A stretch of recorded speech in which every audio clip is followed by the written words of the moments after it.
Ce que nous allons voir dans cette vidéo, c'est le système circulatoire humain. Pour commencer, on va assombrir un peu les deux poumons qu'on a là derrière pour les faire ressortir. Donc ici, tu as le premier poumon, le deuxième poumon, et tu peux remarquer que le cœur se situe entre ces deux poumons. Ce que nous allons voir, c'est justement le lien entre les poumons et le cœur. Dans les poumons, tu l'as peut-être vu dans les autres vidéos, il y a des petites alvéoles, et c'est les alvéoles qui vont oxygéner le sang. Et les alvéoles, elles se trouvent au fond aux extrémités des bronchioles, qui se trouvent elles-mêmes aux extrémités des bronches, qui se trouvent connectées à la trachée, qui est connectée au larynx, qui est connectée au pharynx et qui est connectée à ton nez et à ta bouche. Donc ça, c'est tout le parcours que va faire l'air pour atteindre les alvéoles et ainsi pouvoir oxygéner le sang.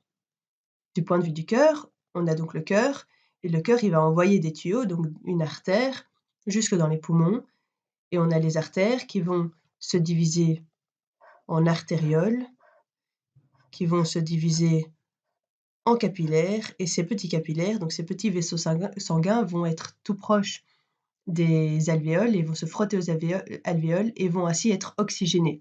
Une fois oxygénés, ils vont repartir vers le cœur, et ça se fait via des veines. On appelle ça les veines, les vaisseaux sanguins qui retournent vers le cœur. Donc on a une boucle avec d'abord une artère qui vient chercher l'oxygène. Une fois le sang oxygéné, le sang peut retourner dans le cœur. Donc voyons ce qui se passe de manière générale. On a de ce côté-ci, on a une veine.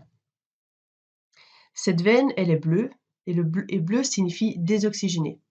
Ça veut dire qu'il n'y a pas d'oxygène. Pourquoi? Parce que les veines, ça veut dire qu'elles viennent de toutes les parties de notre corps et qu'elles retournent au cœur après avoir été dans toutes les parties du corps. Donc elles ont déjà disposé l'oxygène, et là, quand elles reviennent avec du dioxyde de carbone et retournent au corps pour en fait être envoyées dans les poumons. Donc on a notre sang qui arrive par ces veines, la veine cave supérieure et la veine cave inférieure, et arrive dans l'atrium droit. Pourquoi droit? Eh bien parce que on prend la perspective de notre personnage ici, notre personnage qui donc a son côté droit de ce côté-ci et son côté gauche de ce côté-ci. Donc ceci, c'est l'atrium droit. L'atrium droit qui reçoit donc les deux veines. Ensuite, le sang, il est attiré par le ventricule droit, ici, grâce au pompage. Donc c'est le ventricule qui va pomper le sang. C'est son rôle.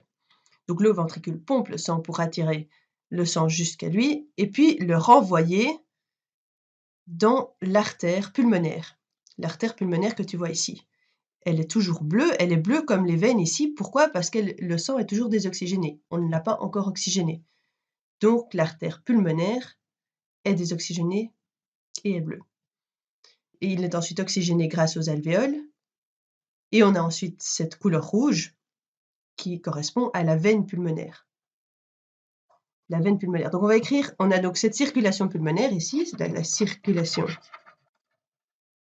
pulmonaire. La particularité, c'est qu'on a que l'artère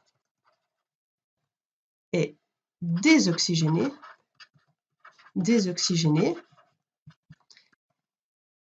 et la veine est oxygénée.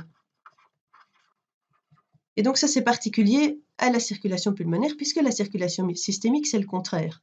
On a les veines qui sont désoxygénées et qui reviennent au corps pour être réoxygénées.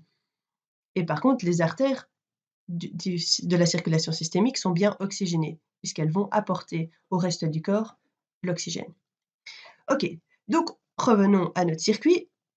Le sang est donc arrivé de la veine dans l'atrium droit, puis dans le ventricule droit, et a été envoyé dans les poumons par nos artères pulmonaires, et puis a été oxygéné par les alvéoles, et est maintenant de retour dans le cœur grâce à la veine pulmonaire qui se trouve ici. Il retourne dans le cœur, et cette fois, il entre par l'atrium gauche. Donc atrium, on peut aussi dire oreillette en français. C'est deux termes utilisés. Donc par l'atrium gauche qu'on a ici. De nouveau, on a notre ventricule gauche qui va pomper le sang et puis le renvoyer à travers notre artère principale ici qui s'appelle l'aorte au reste du corps pour oxygéner toutes les cellules du corps. Voyons maintenant voir tout ça un peu plus en détail. Donc ici, on a un zoom sur notre cœur. on va renoter nos éléments. Ici, on a bien la veine cave supérieure qui apporte le sang depuis le reste du corps, avec également la veine cave inférieure. La veine cave supérieure, elle amène le sang qui vient de la tête et des bras. La veine cave inférieure, elle amène le sang qui vient de l'abdomen, des jambes, etc. Donc, on a notre sang qui arrive désoxygéné par les veines caves supérieures et inférieures et arrive de nouveau dans l'atrium droit.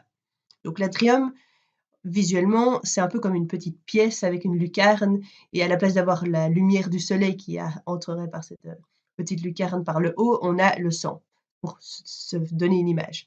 Ok, donc on a cet atrium et le ventricule droit qui va pomper le sang. Donc le sang va être passivement amené jusqu'au ventricule droit. Ce qui se passe, c'est que le ventricule va pomper, relâcher, créer ainsi du vide et attirer ainsi plus de sang dans le ventricule. Et là, on a les petites valves qui vont s'ouvrir et permettre au sang de couler. Une fois dans le ventricule va de nouveau pomper et réenvoyer le sang à travers cette artère pulmonaire.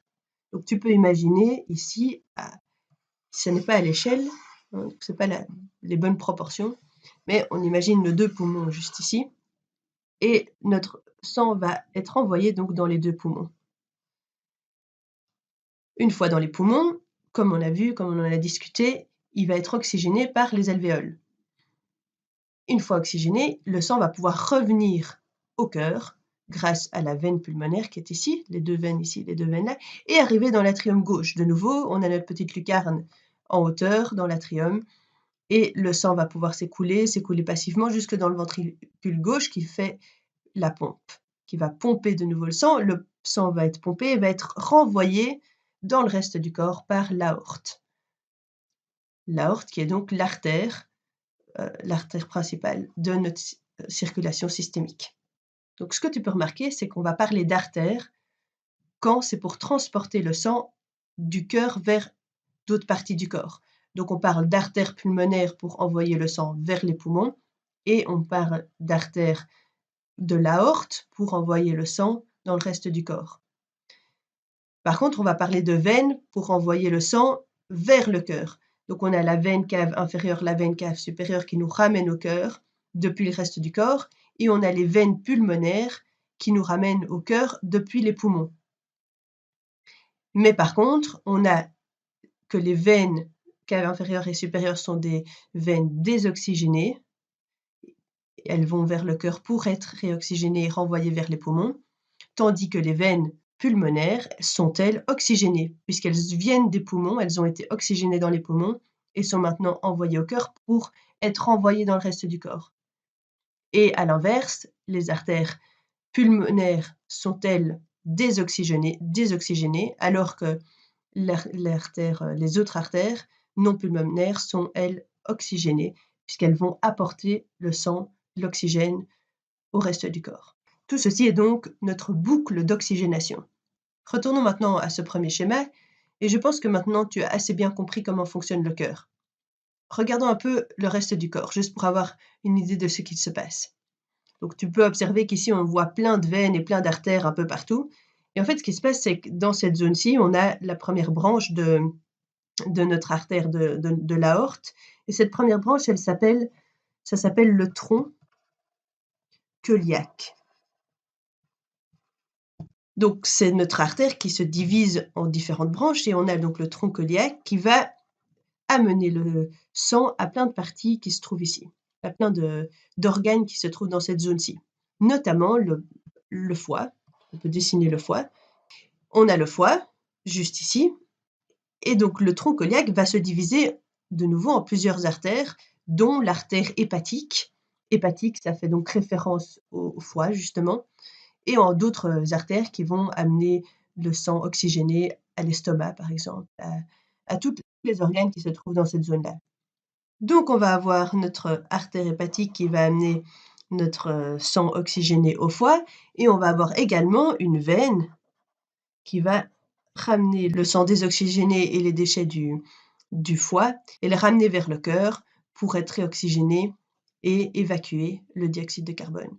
Et donc, Donc c'est très intéressant de voir comment tout est connecté ensemble et comment toute cette circulation permet d'oxygéner, d'apporter les nutriments nécessaires à la bonne vie de toutes nos cellules et donc à notre bon fonctionnement humain.